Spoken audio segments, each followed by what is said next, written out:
અરમાન sir, હવે આજે રવા દો લાઈવ લેવાનું. આરામ કરો, રેસ્ટ કરી લો. આટલા દિવસથી તમે થાક્યા છો. સાહેબ આપણે યુટ્યુબ ઉપર છોકરાને કીધું હતું છેલ્લા અથડામાંથી બેઠા પ્રશ્નો આવશે તો પૂછાય ને સાહેબ. સાહેબ પૂછાઈ ગયા છે, પણ હવે છોકરાની મૂંઝવણ છે કે મેથ્સ માટે શું કરવું, તો આપણે મહેશ ને પૂછીએ. પહેલો પ્રશ્ન તેમને કટ ઓફ ને લઈને છે. તો સાહેબ કટ ઓફ કટ ઓફ માટે પરફેક્ટ કટ ઓફ આપનાર વ્યક્તિ આખા ગુજરાતમાં જેનું સૌથી વધારે વાર કટ ઓફ નું પ્રિડિક્શન સાચું જ પડ્યું હોય તે સાહેબને જ આપણે કહેવા દઈએ. સાહેબ, છોકરાઓ માટે કટ ઓફ માટે કઈક પ્રિડિક્શન કહો ને. જો ટાટ એચએસ મુખ્ય પરીક્ષા તમારે આપવાની છે મિત્રો, તો કેટેગરી વાળા મિત્રોના 65 માર્કની આસપાસ માર્ક્સ છે, એમાં 2-4 માર્ક પ્લસ માઇનસ થાય.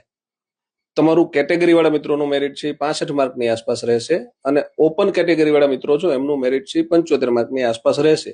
ત્યાં તમે છો એટલે તમે મેરિટમાં આવવાની પૂર્ણ શક્યતા ધરાવો છો. અને જો તમારે એસસી એસટી ઓબીસી કે ઈડબ્લ્યુએસ માં છો ને 70 માર્ક છે અને ઓપનમાં છો ને 80 માર્ક છે, તો તમારે આંખો બંધ કરી અને મુખ્ય પરીક્ષાની તૈયારી શરૂ કરી દેવાની છે.